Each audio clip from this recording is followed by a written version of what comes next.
The restaurant that the high school dropout reserved sure is terrible. Let's head back. At the welcome party for the new employees, I had reserved a fancy restaurant. As usual, the director Michael, who always looks down on me as just a high school dropout, said that to make fun of me. This is why incompetents are useless. Really, what a waste. He probably said that to ease the tension for the new employees and make everyone laugh. However, he was the only one laughing at that moment. Since I, the target of his words, was feeling down, it created an awkward situation where no one could really laugh. But, oblivious to the atmosphere, Michael continued to badmouth me in the restaurant. Little did he know, he would face despair in just a few seconds. My name is John. I work for a company related to food ingredients. I joined this company after dropping out of high school, so my highest level of education is junior high school. Most people around me are professionals with college or vocational college degrees. Being someone who didn't even finish high school, I always had complex feelings about my educational background for various reasons. In a group of people with brilliant careers, I often worried whether I could shine as well. But still, I love my job. I'm determined to push past these feelings of inferiority. I carry this strong will and pride in my work. I started working right after dropping out of high school because I had no other choice. There were unavoidable reasons. Mom, when I was in 6th grade, the house was unusually quiet when I came home from school. Normally, my mom would be either doing household chores or watching TV in the living room. But that day, there was no sign of either. No laughter from variety shows, or busy footsteps could be heard. Feeling something was off, I searched the house. Mom, I'm home. She was nowhere to be found in the living room or kitchen. Not in the bathroom, nor did it seem like she had gone out. The car was parked properly, and besides, I entered the house without taking out the key from my backpack. I thought she might have forgotten to lock the door, but seeing her usual shopping bag at home, it seemed unlikely she was out. Maybe she's doing the laundry. With that thought, I hurried upstairs. As I made my way up with heavy footsteps, I felt a warm breeze from outside. Good, she's up here. She must be on the balcony, taking in the laundry. That's why the window was open, letting in the outside air. Thinking so, I headed towards the balcony. Indeed, the window was open. I'm home, Mom. Feeling relieved, I greeted her louder than usual as I returned home. But there was no reply. The sense of relief quickly turned back into anxiety. I knew that if I looked over the balcony, I would see my mom taking in the laundry. Yet, for some reason, I was scared to look. But I had to check. I wanted to share stories about my day at school. I wanted to give her the invitation to the parent-teacher conference. With that in mind, I steeled myself and leaned over the window frame. The first thing I saw was the laundry basket. And then, Mom, there she was, collapsed against the balcony wall. I reflexively threw down my backpack and rushed out in just my socks.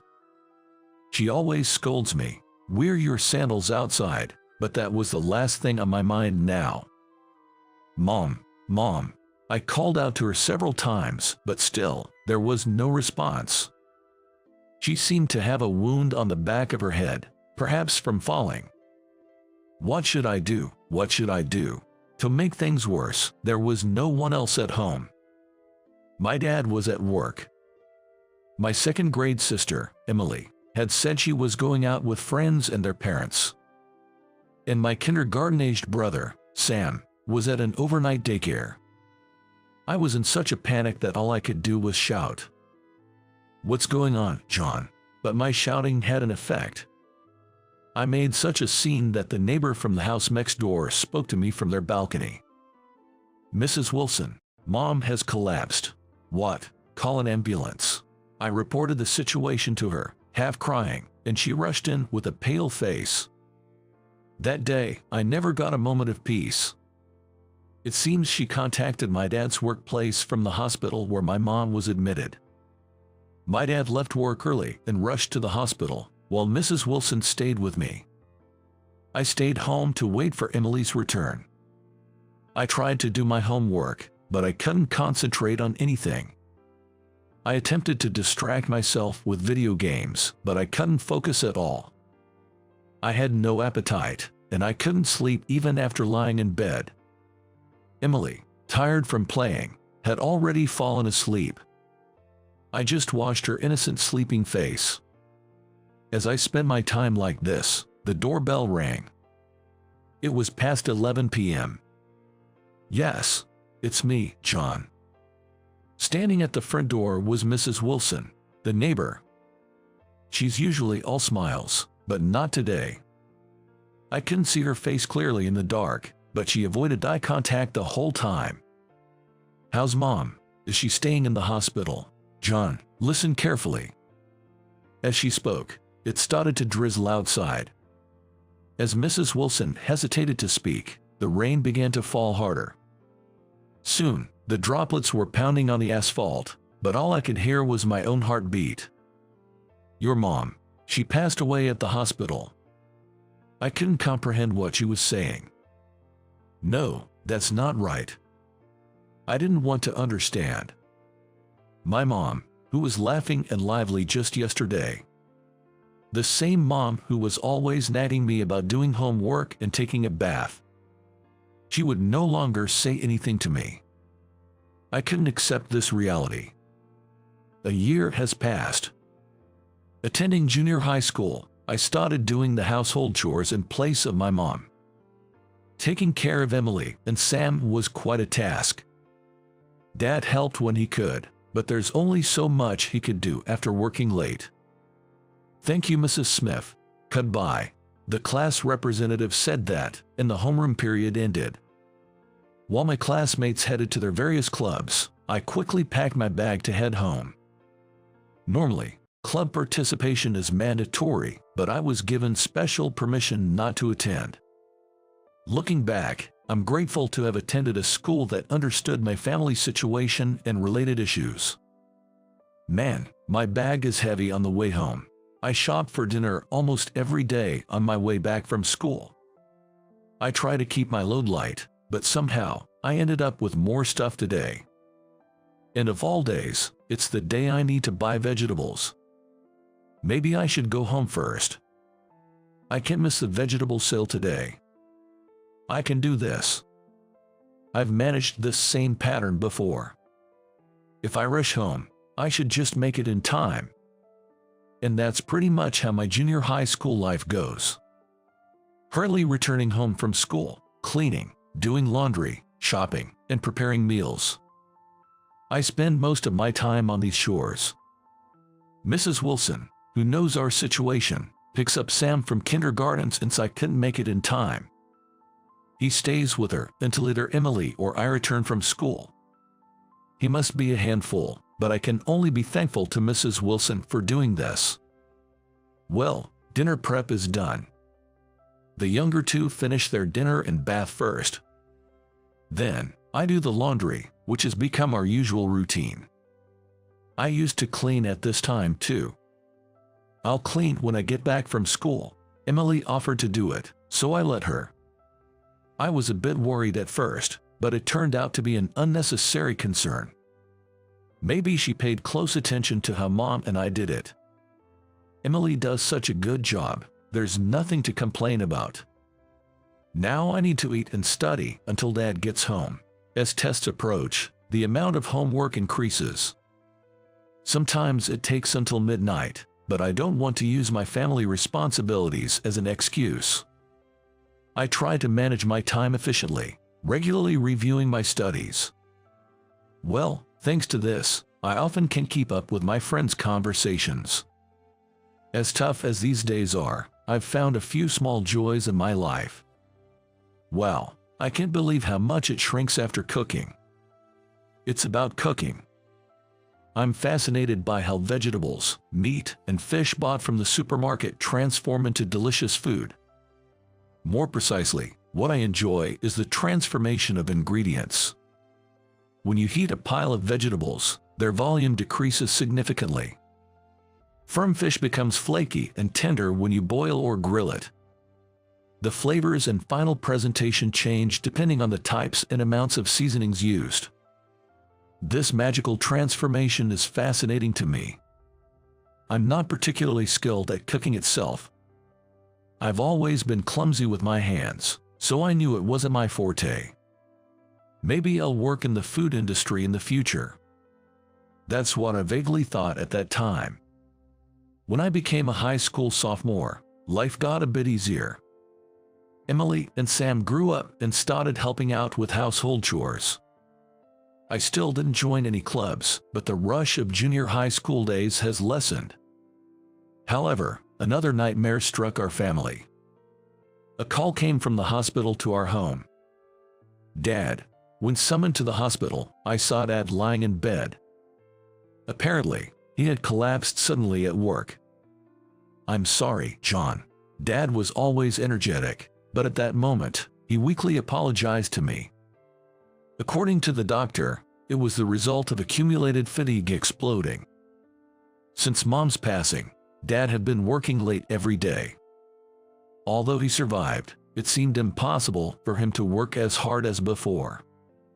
I had been careless, thinking he was always been energetic, but the consequences of overworking always come back to haunt you. Don't worry about the house, I'm here, and both Emily and Sam are doing good. I said this to reassure Dad, but I wasn't reassured myself. We had savings, but they would run out soon. He needed to be hospitalized for a long time, which meant a period without income. Driven by this anxiety, I decided to drop out of high school and chose to work. As a result, I joined the food company where I am now. Although it was not under ideal circumstances, I managed to realize the dream I had since junior high school. 3 years have passed since I started working. I couldn't even follow complex adult conversations, but I managed to keep going because I enjoyed the work. If there's one concern, it's this. Hey, John, another mistake. This is why high school dropouts are troublesome. That's my direct supervisor, Michael. Sorry, I'll correct it right away. The mistake was my responsibility, but being berated with the term high school dropout doesn't seem quite right. Moreover, it's not done privately, but in front of the entire office, a large group of people. Initially, I didn't feel any particular way about my educational background, but after being ridiculed by Michael, I started to feel embarrassed. Most of my senior colleagues are college or vocational school graduates, and I often feel out of place. Hey, John, you know the new guy coming in? Michael, sitting next to me with a sneering smile, said. The new recruit coming soon, who will be my junior, seems to have graduated from a prestigious private university. He apparently belonged to a food-related research lab there. I bet he'll be a lot more capable than some high school dropout. Is that so? I wonder if I could have fixed my mistake in the time spent on this conversation. Focusing on Michael's taunting would eventually break me mentally. In my first year, I realized this and started internally retorting every time he said something. Surprisingly, this was quite effective, leaving me unfazed by anything other than the shame of my educational background. Funny thing, some in the department are suggesting you as a mentor. How about that? Me, a mentor? Surprised by the sudden news, I looked at Michael's face. I thought he was serious, but he was smirking again. Yeah, but that would be the other way around, wouldn't it? The other way around. You be the one being educated. Leaving just those words, Michael went back to his own seat, laughing loudly with a gah-ha. What a waste of time to take him seriously. Soon after, the new employee Michael mentioned arrived. He was a bright, impressive young man, older than me. He had a wealth of knowledge and experience and was quick to learn the job. I felt like he would surpass me in no time. I thought his arrival would be a great boost for our team, but his excellence only provided Michael with more fodder. "You're really excellent, aren't you? Hardly any mistakes, just what you'd expect from a college graduate." The new guy, a bit embarrassed, repeated his thanks. "Right, John, you think so too, don't you? Here we go again." Michael was asking me pointedly, his face bearing the usual mocking expression. "Calm down, John." Getting angry or upset is exactly what Michael wants. "Yes, I do think he's really amazing." "Ha ha ha, look at you, acting all high and mighty for a high school dropout," Michael said, laughing. The new guy, others from our department, and I all had strained expressions. Doesn't he realize he's spoiling the office atmosphere? This guy here is a high school dropout, but hey, whatever. If there's anything, teach John a thing or two, will you? Me? Teach him? That's right. He doesn't know anything. In front of a laughing Michael and a forced smiling me, the new guy looked uncomfortable. "Hey, you know what?" Suddenly, as if remembering something, Michael pointed at me. Such rudeness, not just as a boss and subordinate, but even as human beings. But pointing that out to him would be endless. "We're having a welcome party for this guy, and you're going to reserve the place. Pick somewhere fitting for a grand debut, all right. Understood, I'll handle it." I was surprised at the relatively reasonable instruction. "What about the number of people and the schedule?" "What? You figured that out. You're the organizer." Okay, I got it. Our department has more than 10 people. Arranging everyone's schedules will be quite a task." And came the day of the welcome party.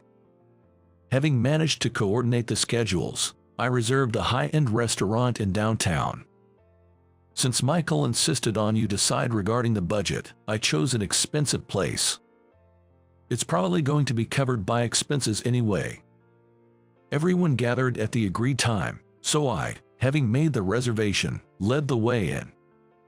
We were escorted to a spacious room, with higher-ranking members seated towards the back. Wow, this is a nice place. The decor is nice too. Our department head, James, and the senior employees seemed pleased with the restaurant. The new guy looked really nervous. It must be his first time in a high-end restaurant. Overall, the reception seemed positive, but Michael alone looked unimpressed. I couldn't hear him clearly, but he seemed to be muttering under his breath. "Let's say it again. Thanks for joining us. We welcome you." When James spoke as our representative, the new guy responded shyly in his usual manner. There was applause in the room, showing the warmth of our department. "Michael, your turn." Michael, who had been sitting back with his arms crossed, remained in the same posture but started speaking when prompted by James. Just like James said, "We welcome you. Coming from that famous university, you are already an elite. Unlike some incompetent, we have high hopes for you. We're looking forward to working with you." Not this again. Thinking this, I put on a forced smile. The atmosphere of the welcome party, which had been pleasant until a few seconds ago, began to turn a bit sour. As the course meal we had reserved was served, some time passed. However, Michael kept bringing up my education, tying every topic back to me. The senior employees tried to change the subject, but Michael would start berating with "this is why high school dropouts" at every opportunity. His persistent remarks were starting to get to me. The food, which should have been delicious, didn't taste quite right due to the stress. Does Michael forget that this is a welcome party for the new employee? Seems like he's just using the occasion to feel superior. Just when I was beginning to question this, a beautifully cooked steak was served. The steak was made from a premium-grade beef, skillfully prepared and marinated with red wine, making it a delicacy that worth of a high-end restaurant. The restaurant's website had boasted this as a specialty, so it must be delicious. Ah, a premier grade beef steak, let's see. Michael took a bite of the red meat and, for a moment, his eyes widened before he set down his knife and fork. After chewing a few times and swallowing, he inexplicably turned his gaze to me. "Well, this is definitely a place John reserved." "What do you mean?" I asked, not understanding his implication. Ignoring me, Michael put his knives back. He pushed the plate to the center of the table, indirectly suggesting someone else eat this. Apparently, it didn't suit his taste. He slurped his drink noisily and looked at me again. "High school dropout's choice of restaurant is lousy. Let's leave," he announced loudly. With that remark, tension swept through everyone. The room started buzzing. "No way. Is he serious?" they murmured in disbelief. "Hey, Michael." James, shaking with anger, addressed Michael, who was smugly enjoying himself alone. He was visibly pale and extremely agitated. Just then, a man appeared, opening the sliding door. He was a large figure dressed as a chef. "What's going on?" Sensing the odd atmosphere, Michael started looking around. James, still pale, informed him. "This restaurant is one of our major clients." "What?" Michael was stunned by James' words. Observing this, the chef also spoke up. "You're Michael, right? Do you not recognize my face? As a department head, he should at least recognize the face of a major client." But Michael looked confused and scared. Well, the owner of this restaurant, David. Have you forgotten?" "Oh, yes, David. Of course, I'm so sorry. I completely forgot," he said, layering excuses over a forced smile with a gentle tone. But David saw right through him. "Didn't you find our food to your liking?" "No, not at all. It was very delicious." "But just now, you clearly said it was awful, didn't you?" It seems Michael's comments had been overheard.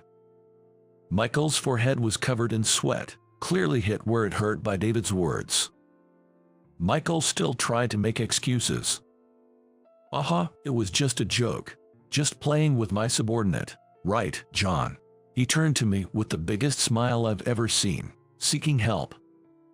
After constantly belittling others, now he wanted help when in trouble himself.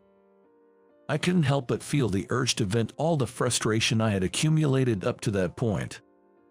"Really?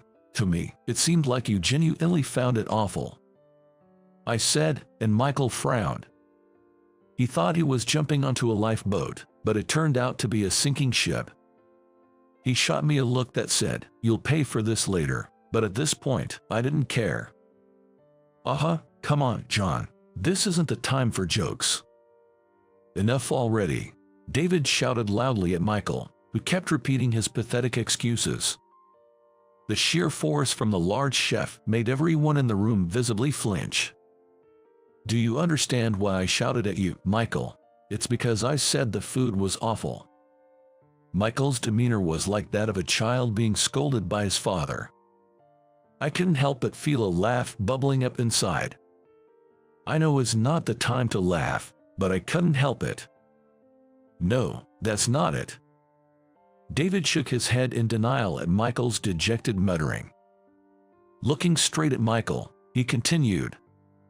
"Tastes differ from person to person. Whether you find it delicious or awful, you're free to express your opinion. But," he said emphatically, raising his index finger, "firstly, you're a department head, aren't you? Not remembering the face of a major client is simply too careless. I'm sorry." Michael straightened up and apologized. David then raised his middle finger. "Secondly, mocking John for his struggles. You keep taunting him about being a high school dropout, but is educational background that important? Can't you see he's working very hard under someone like you?" I was so moved I nearly cried. Meanwhile, Michael's face clearly showed confusion, as if a big was floating above his head. He was puzzled as to why a client's owner would address me as John. It's utterly heartless to mock someone based on their education without knowing their circumstances. Even after being told this, Michael still seemed unable to grasp the words of David. Well, it's not surprising. I never talked about my family situation at work. One day in my sophomore year of high school, after my dad had fallen ill, I took Emily and Sam to visit him. We were allowed to bring fruits as a gift, so we brought that along with some pajamas. Really, these were just excuses. I was just too worried about him. That's why I want to ask you, my best friend. As we reached the front of the hospital room, I could hear my dad's voice from inside. It sounded like he was having a conversation with someone. All right, leave it to me. From the sound of it, the person was not a doctor. Maybe a relative or someone else. With that question in my mind, I opened the door to the room. Here we are, Dad. Oh, John. In the room, there were my dad and another man. He was a large man with a slightly intimidating appearance. He had pulled up a folding chair and was sitting close to the bed where my dad was lying. Hello. I greeted him as our eyes met. Emily and Sam followed my lead. Hello. The man replied in a deep voice. Despite his looks, he seemed like a kind person. I'll be stepping out for a bit. The man waved to my dad and quickly left the room. Who was that? Hucko, that's a friend of mine. He came to visit. I see. Visits usually involved similar conversations. We talked about how school was going for the three of us, if there were any tests, and how our grades were. It was just typical, light-hearted parent-child conversation. When the younger two weren't around, we also had more serious conversations. These discussions would be about the future, the household's finances, and such topics. After that, we'd peel the fruits we brought and eat them together. Today, it was an apple. I clumsily did my best to peel it. We ate the unevenly cut pieces, laughing together. When it was time to leave, Emily and Sam needed to use the restroom, so we used the one at the hospital. While waiting, I bought some tea from a vending machine and sat down. Then, someone approached me. Hey, you're John, right? Yes, that's me. It was the man from my dad's hospital room. He was holding a can of coffee and sat down next to me. You're a friend of my dad's, right? Yeah, I'm David. Nice to meet you. After introducing himself, he took a sip of his coffee. Your dad, he's really worried about you three. Feeling strangely tense, I quickly drank about a third of the tea I had bought earlier. So, he asked me a favor. A favor? Yes, to keep an eye on you three.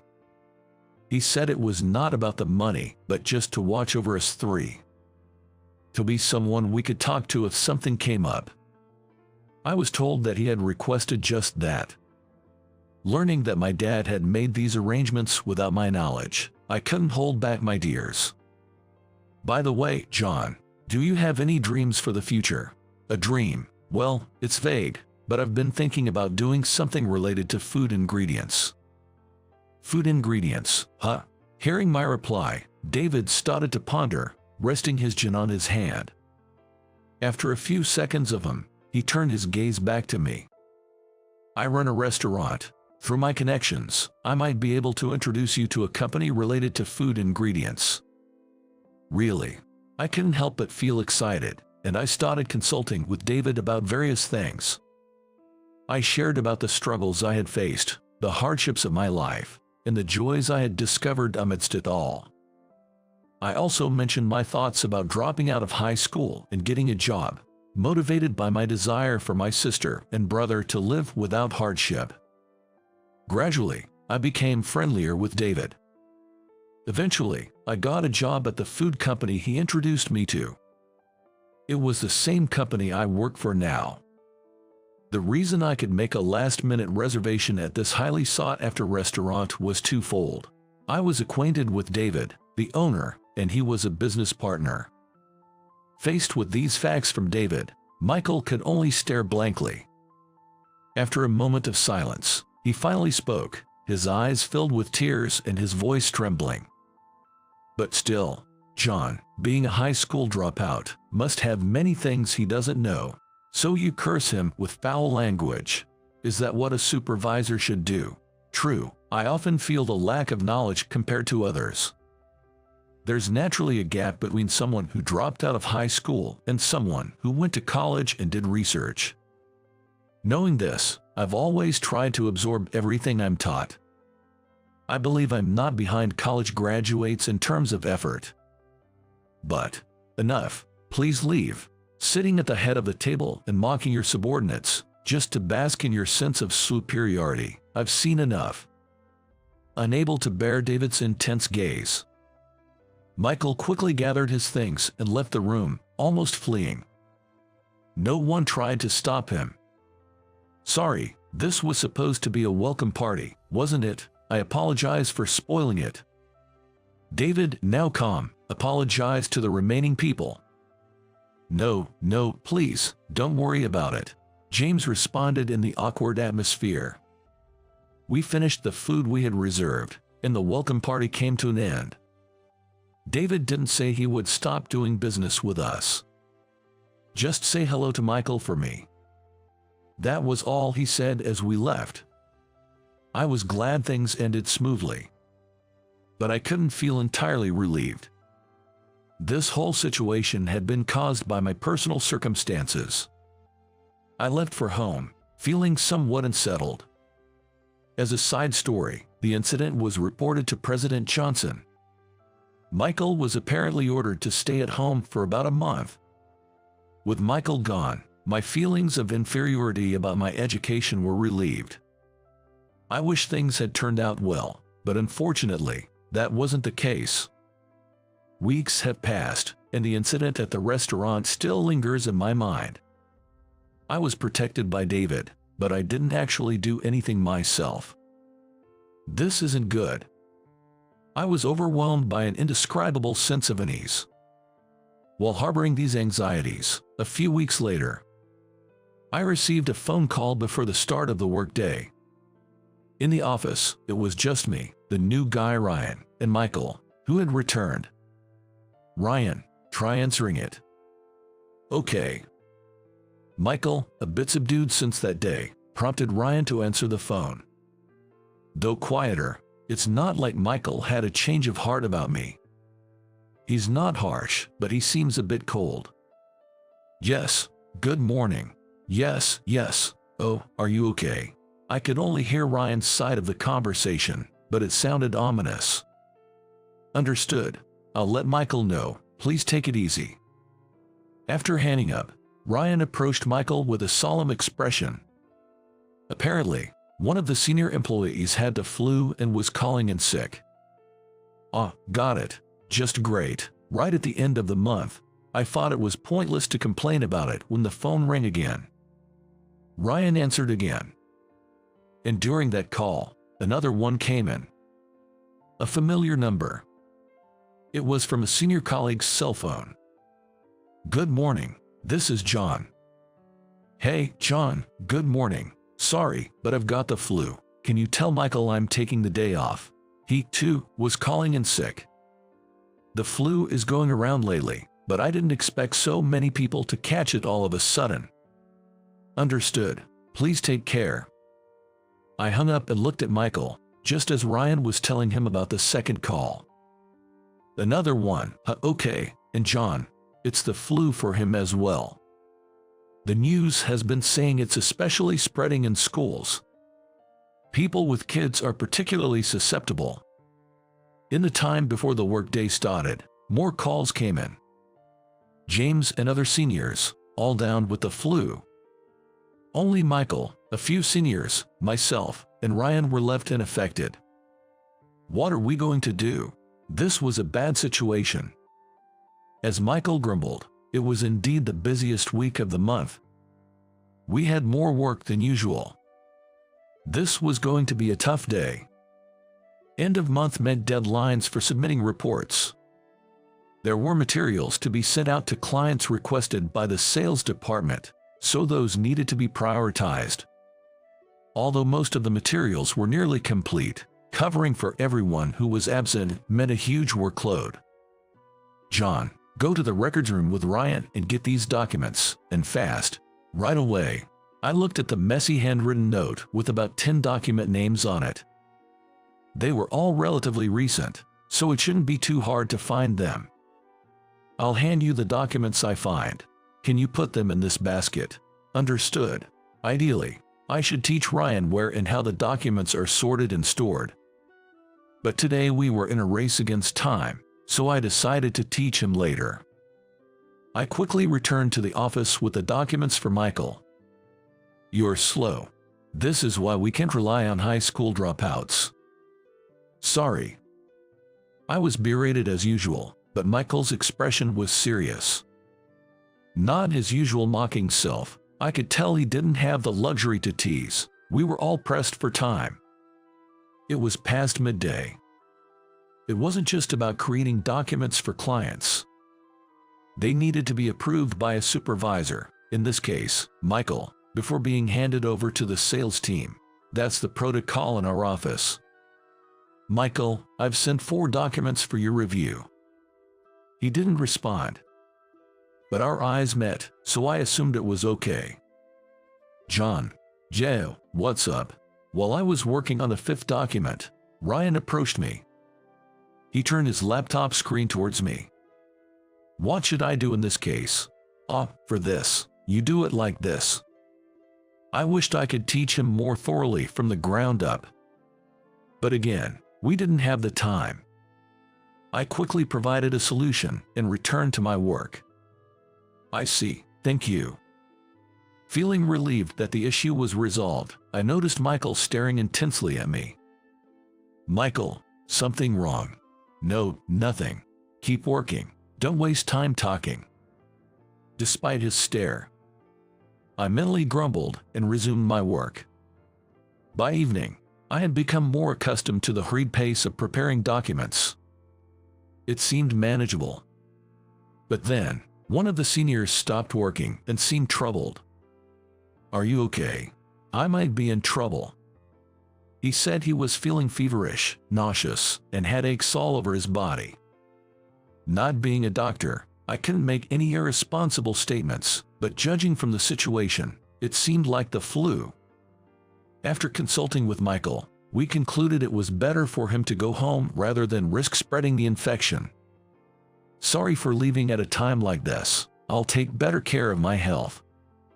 The senior left early, apologizing and looking guilty. We managed to complete the external documents just before the end of the day. But our work wasn't finished yet. With those down with the flu absent for the next few days, we had to get ahead on their work too. Or we'd be overwhelmed. As a mentor, I guided Ryan while we both continued working. I worried about making mistakes but prioritized completing tasks. Finally, that night, we're done. The last task of the day was finished. The senior's words of relief seemed to lift the weight off everyone's shoulders. The clock was already pointing past 11 p.m. Yes, thanks for the hard work. I noticed that Michael, who had stepped away from his seat, was handing out canned coffees to everyone. He gave them to the seniors and Ryan, and finally approached me. John, can I talk to you for a sec? Huh? His demeanor felt different from usual. His voice and face were serious. He gestured with his thumb towards the office entrance. It was a summons. Just wanted to say, good job today. Thank you. As I accepted the canned coffee he offered, he unexpectedly apologized. John, I'm really sorry for everything up until now. Michael apologized to me. And I was utterly bewildered, not understanding what was happening. Watching you work today, I realized I was wrong. I had wrongly judged you as incompetent. Michael, who had labeled John as incompetent, was surprised to see him work efficiently, contrary to his expectations. In a critical situation, John not only took on the role of a mentor, but also managed his tasks well. He was surprised to see this. I once failed university entrance exams 3 times. I had a dream school, you see. Despite his efforts, Michael apparently never got into his first choice university. Told by his parents that they could no longer support his education, he had to settle for a much lower-ranked university. That failure has always been a complex for me, so I took it out on you, trying to feel superior. Everything David said was right. Suddenly hearing his true feelings, I was even more confused. I wanted to say something but couldn't find the right words. But after seeing you today, I realized that a person's worth can't be determined by their education. You really did great. Thanks for your help. His words cleared the unease I had been carrying since the welcome party. I, a high school dropout, had managed to prove myself useful. That was so gratifying, it brought me to tears. We didn't resort to something as formal as a handshake at that point. Instead, we toasted with canned coffee in the hallway, tears streaming down my face. After that incident, Michael stopped his high school dropout bullying. Hard work gets recognized properly. A simple truth I had finally achieved. Seniors who saw me working hard late into the night, and those who heard about it, praised me.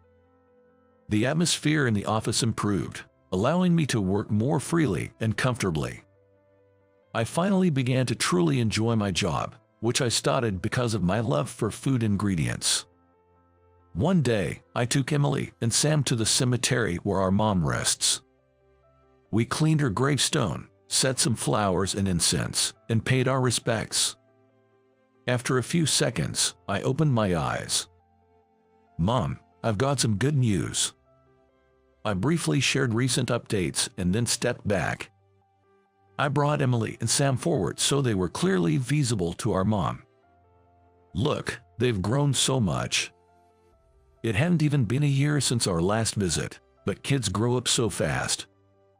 Our family's finances aren't tight anymore. I started working, and Dad is slowly getting back on his feet. So, I want the 2 of them to chase their dreams, not worry about the household. If they want to get a job, that's fine. If they want to go to college, that's fine too. Above all, I want them to confidently pursue what they feel passionate about." As I said this to them, a refreshing breeze blew. The flowers that we brought swayed in the wind. To me, it felt like Mom was nodding in agreement.